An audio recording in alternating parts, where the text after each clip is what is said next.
Good morning. For once, I get to sit down. I've been on vacation all week, and I'm tired. But anyway, this morning we got a special program for you. I know in the past few months we've been doing things for the adults, and we wanted to do something today for the children and the young people, and we just trust this morning that you will get something out of this. So moms and dads, we want you to take the next minute, go outside, bring the kids out of the sandboxes, get them out of bed, and tell them it's time for church. And we would like for you to bring them in and to be a part of this, because I think it's very important. You know, I said last Sunday in my message, train up a child in the way that they should go. And you know what? Your children are always going to stay small. One of these days they're going to grow up, and they're going to go different ways in life. But it's my prayer that they always walk with the Lord. And I know that's your prayer, that's your desire, is that they walk with the Lord, they serve God. Because you know what? If they're serving God and they're walking with God, you'll be able to lay your head down in the night and you'll be able to sleep in peace.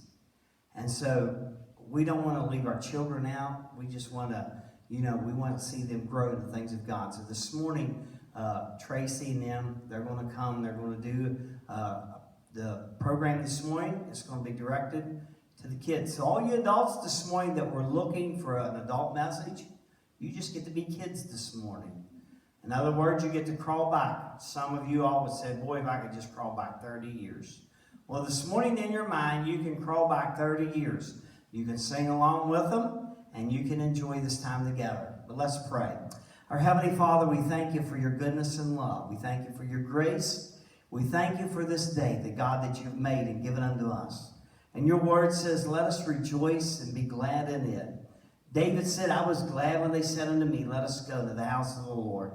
And Father, this morning, God, we just treasure our young people and our children.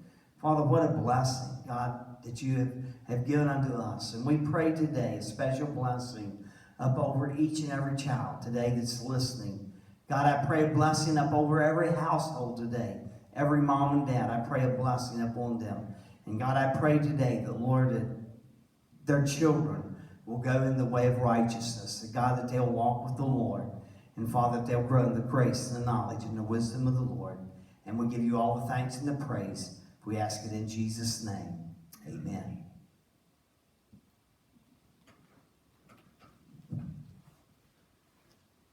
Good morning. You guys thought it was going to be a while before you saw me, but guess what? Surprise! Everybody get up, get on your feet. We're going to do a song. It's one that you know, so I want you to sing along. Moms and dads, that means you too. If you're happy and you know it, clap your hands. If you're happy and you know it, clap your hands. If you're happy and you know it, then your face will surely show it. If you're happy and you know it, clap your hands. If you're happy and you know it, stomp your feet. If you're happy and you know it, stomp your feet. If you're happy and you know it, then your face will surely show it. If you're happy and you know it, stomp your feet. If you're happy and you know it, say amen. Amen. If you're happy and you know it, say amen. Amen. If you're happy and you know it, then your face will surely show it. If you're happy and you know it, say amen. Amen. If you're happy and you know it, do all three. Amen. If you're happy and you know it, do all three. Amen. If you're happy and you know it, then your face will surely show it. If you're happy and you know it, do all three. Amen. Good job. Okay.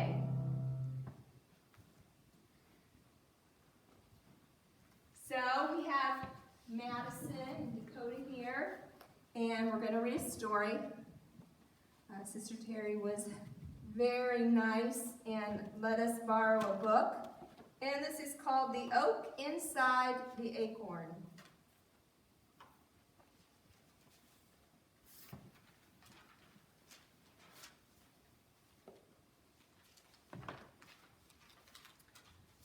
The acorn looked at the world around him. Green hills rolled their backs in the distance. Bright daisies bloomed below him. Above him, a family of puffy white clouds floated through the blue sky. The world looks so big, the little acorn said to his mother. I'm just glad to be right here with you. His mother was a tall, beautiful oak. I'm glad too, my little acorn. It's good for you to be here with me now. But when your time comes to go into the world, you'll be fine. I'll be afraid. Mother Oak hugged little acorn in her strong branches.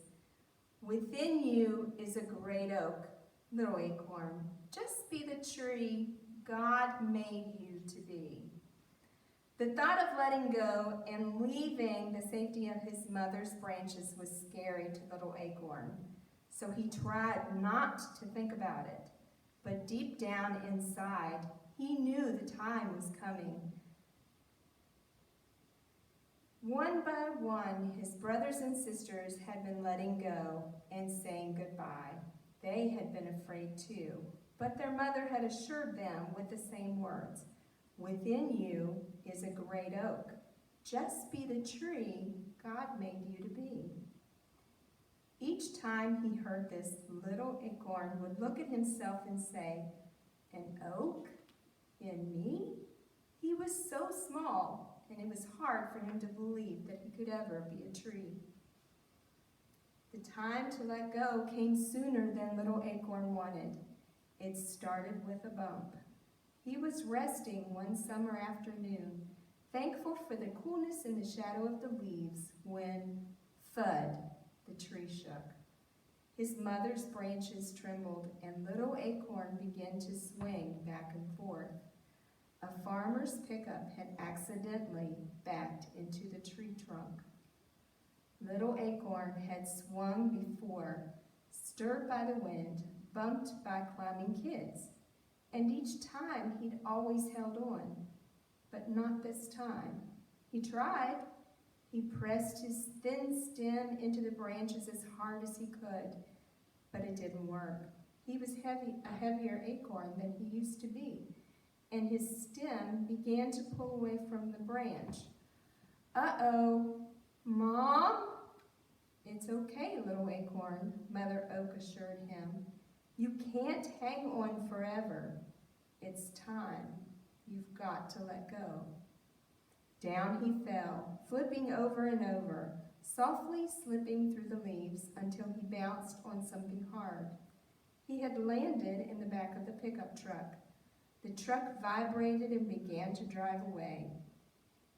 It's okay, little acorn, his mom called out. Within you is a great oak. Just be the tree God made you to be. Little acorn barely heard the last few words. The truck was already moving down the road, going somewhere. He just didn't know where. As the truck bounced, so did Acorn. Ouch, he said. This is rough. It gets better, he heard a voice say. Rolling over, little Acorn looked up at a young tree. Who are you? He asked. I'm a new little orange tree on my way to be planted. What do orange trees do? Asked the acorn. By now the road and the ride were smoother. We grow oranges. Oh, answered Acorn. He didn't know what an orange was and was just about to ask when the truck slowed to a stop. Wow, exclaimed Orange Tree, who was tall enough to see out of the truck. What is it? Asked Acorn. Trees. Orange trees. Everywhere. It's an orange grove. Okay, little orange tree, it's time for you to be planted, the farmer said as he lowered the truck tailgate and climbed into the back of the truck. The acorn rolled away just in time to avoid the farmer's big boot. The farmer took the tree and was gone for a long time. Little Acorn stared at the sky as it began to darken. He missed his mother oak and her strong branches. This would be his first night away from her.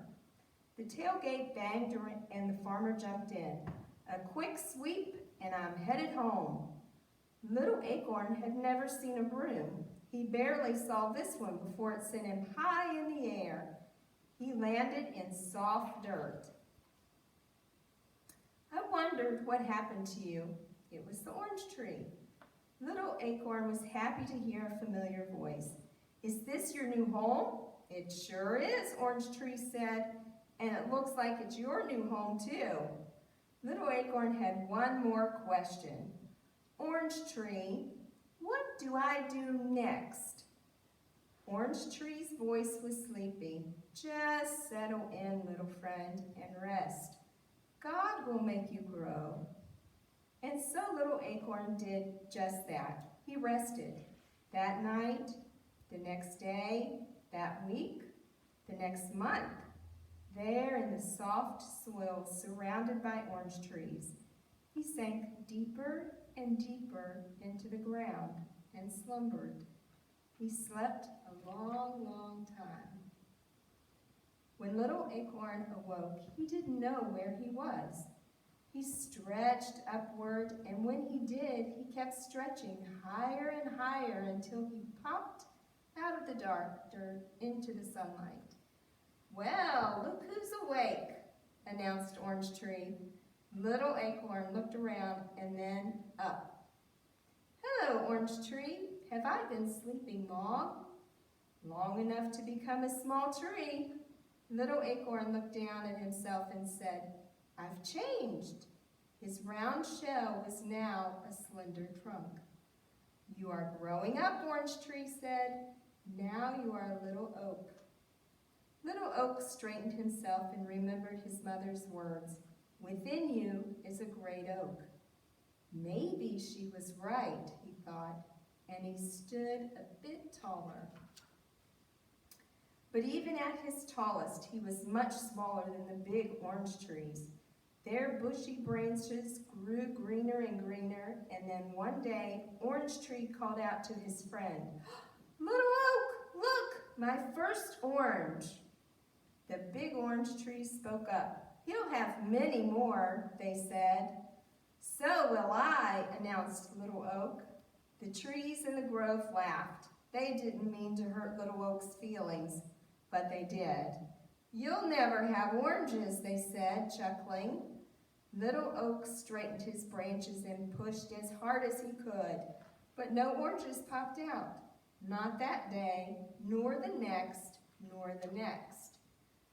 When the farmer came to collect the fruit, Little Oak was worried. He had none to give. Well, hello, Little Oak, the farmer greeted. Now, how did you get here? The farmer walked away, and when he returned, he carried a big shovel. I know just the place for you. He lifted the new Little Oak out of the ground.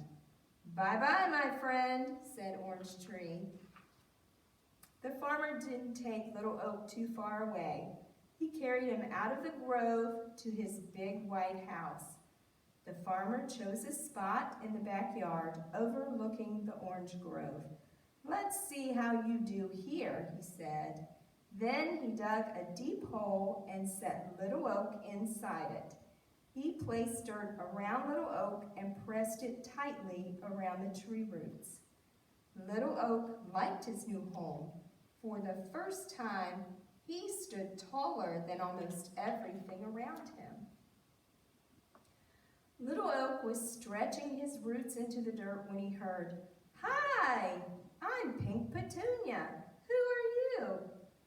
Little Oak looked at the bright flower near the house. He started to answer, but Pink Petunia didn't give him time. Rosie is next to the house. Hi there, chirped Rosie. Daisy is here too. That's me, said a white and yellow flower. Hello, little tree. Pink Petunia continued. We are soft and smell sweet. What about you? Little Oak didn't know how to answer. He knew he had no oranges. "Do you grow flowers?" Pink Petunia asked.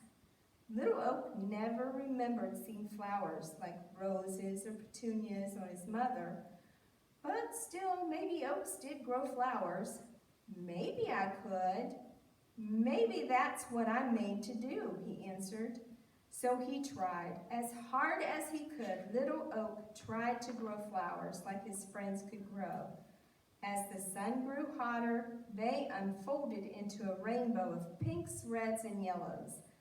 Little Oak, however, just grew taller. As the days grew longer, his roots grew deeper. Every day he tried to grow colorful flowers, but he never could. Pink Petunia could, so could Rosie, so could Daisy, but not Little Oak. Finally, Little Oak decided to rest. His branches were tired and drooping. His leaves were dropping, even the flowers were sleeping. "We're going to rest now, Little Oak," the flowers told him. And they did. The sky grayed and days shortened and the whole garden slept. While Little Oak slept, he dreamed. He dreamed of his days as a little acorn on his mother's branch. Deep in his sleep, he heard her soft voice. "Within you is a great oak. Just be the tree God made you to be." When the sun warmed his branches, Little Oak awoke. Only he wasn't so little anymore. He could see farther. He had grown taller and wider. The winds didn't bend him as much. His branches were as big as his trunk used to be. Little Oak was becoming a big oak. Many years passed, and each year he grew bigger and wider and bigger, until everything in the farmer's yard looked up to him. Now Orange Tree and the flowers called him Big Oak. He spread his big branches and looked around. Orange Tree was taller too, but not as tall as Big Oak. Big Oak was taller than all of his friends. They were wide, but not as wide as Big Oak. He was the tallest. He was the widest. But he still wondered what he was supposed to do. He couldn't grow oranges, couldn't grow flowers. He just grew bigger, and he didn't know why. Big Oak was just awakening from a long winter's nap. His leaves tiny buds when a young farmer brought 2 ropes and tied them to one of his strong branches. Close by, a little girl watched. Rosie Rose was puzzled. "What's it for, Big Oak?" "I don't know," Big Oak answered, but he soon found out. "Can I do it, Daddy? Can I swing?" "Go ahead," urged the man, and the little girl with bright blue eyes and hair the color of Daisy's flowers sat in the swing. Big Oak felt the tug, but barely. He was strong, and little girl was small. With her daddy's help, she swung forward, not too far, but farther the next day and farther the next. By the time the sun was hot and the flowers were plenty, she could swing alone, kicking her feet higher and higher until she could see the roof of her house. Then back she would swing, back until she seemed to look straight at the ground. Big Oak loved the sound of the little girl's laughter, her footsteps running towards him, her squeals of delight as she swung higher and higher into the sky. Yes, Big Oak loved the little girl. When she swung, he stood strong. When her daddy built her a tree house in Big Oak's branches, Big Oak gladly held it.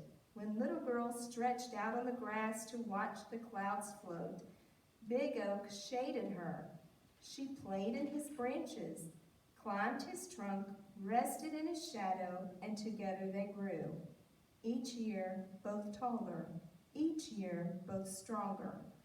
When gray skies brought cold days, Big Oak slept, and the swing hung silent, and the playhouse house stayed empty. When blue skies brought warm days, they laughed and played. Little Girl talked and he listened, and at last Big Oak knew he had become the tree God made him to be. One day, Little Girl came to the Big Oak with a little boy. Though neither was too little, they sat on his branches and talked. Big Oak helped them both, and when they carved their names on his trunk, he didn't mind. Little boy pushed the swing. Little Girl laughed, and Big Oak protected them from the sudden rain. In time, Little Girl didn't swing so much. When she climbed into the treehouse, she sat more and played less. Little Girl was becoming Big Girl. Big Girl now stood as tall as Big Oak's lowest branches. One day, Rosie Rose said to Big Oak, "She's growing up, Big Oak. She'll soon leave." Big Oak didn't answer, but he understood. Big Girl spent many blue sky days sitting on the ground, leaning back against Big Oak's trunk and watching the clouds drift by. Big Oak knew Big Girl had a big question on her mind because she said things like, "I don't know what I'm supposed to do, and it's hard to let go. And how can I know who I am?" Big Oak wanted to talk to Big Girl. He knew just what to say. He would say, "Within you is a great girl. Just be the person God made you to be. Orange trees grow oranges," he would say. "Flower plants grow flowers, and oaks grow tall enough for swings and strong enough for swinging and big enough to hold little girls until they become big girls." He wanted to, but he couldn't say the words. One day, Big Girl was so sad. The little girl who used to giggle in Big Oak's shade just sat, silent tears flowing down her cheeks. "It's hard to let go," she said. Big Oak was listening, and he had an idea. He looked down his branch at a little acorn. "I have a special job for you," Big Oak said. The next time the wind blew the branches, Big Oak let his branch shake more than the others. The little acorn popped loose and landed in Big Girl's lap. Big Girl picked it up and started to toss it away, but stopped. She held the little acorn in her hand and stared at it. She turned and looked up at Big Oak. "Were you ever this small?" Answering her own question, she said, "Of course you were. You grew into a great oak from a little acorn. All you did was become what God made you to be." She looked again at the little acorn, then back at the tree. Her eyes brightened. "Do you suppose that's what God wants me to do?" Big Oak wanted to shout, "Yes!" but he didn't have to. Big Girl stood and announced, "Of course he does. Now it's time for me to let go and become the person God made me to be." Big Girl smiled, placed the acorn in her pocket, and began walking away. But after a few steps, she stopped and turned. She looked at the swing, the tree house. She looked at Big Oak. She walked over to him and placed a hand on his trunk. Without a word, she said goodbye. Without a word, Big Oak said the same.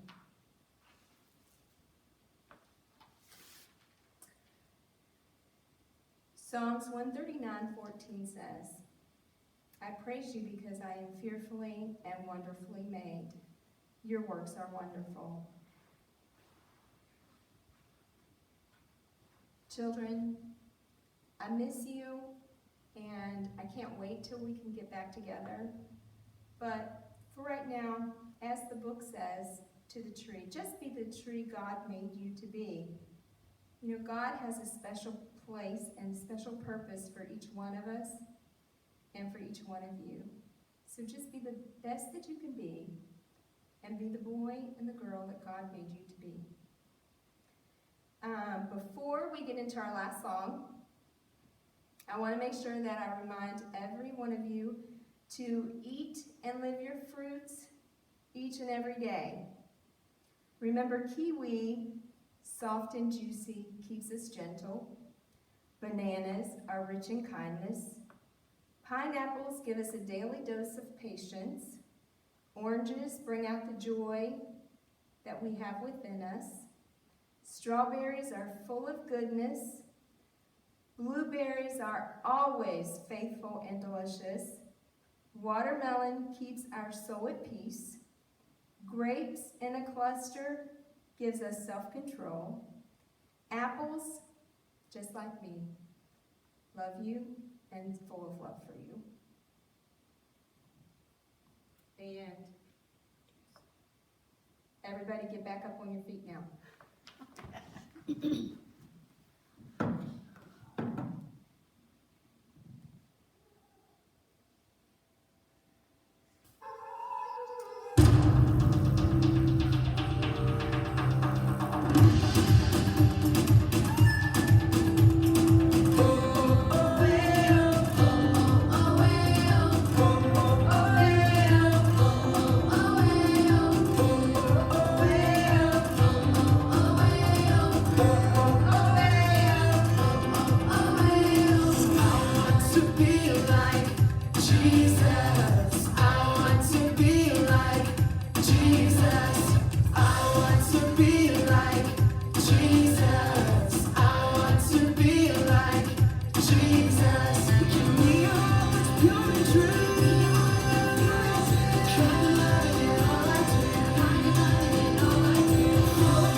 Just remember that even though we're not here every Sunday, you can still do prayer circle at home, okay?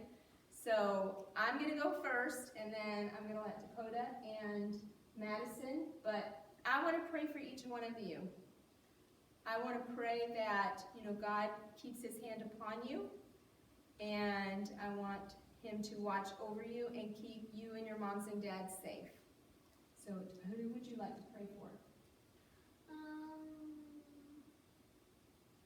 Everyone? Okay. Madison? Okay. So everybody bow your heads and close your eyes. Father God, we thank you for the day that you've given to us, Lord Jesus. We thank you that we have every blessing that you bestow upon us. We have an opportunity, Lord, to come into your house, to sing praises to you.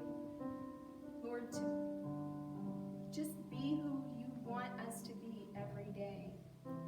Thank you, Father God, for all that you do for us. Watch over our children,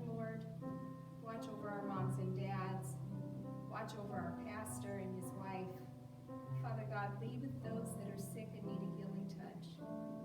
We lift each and every person up to you, Lord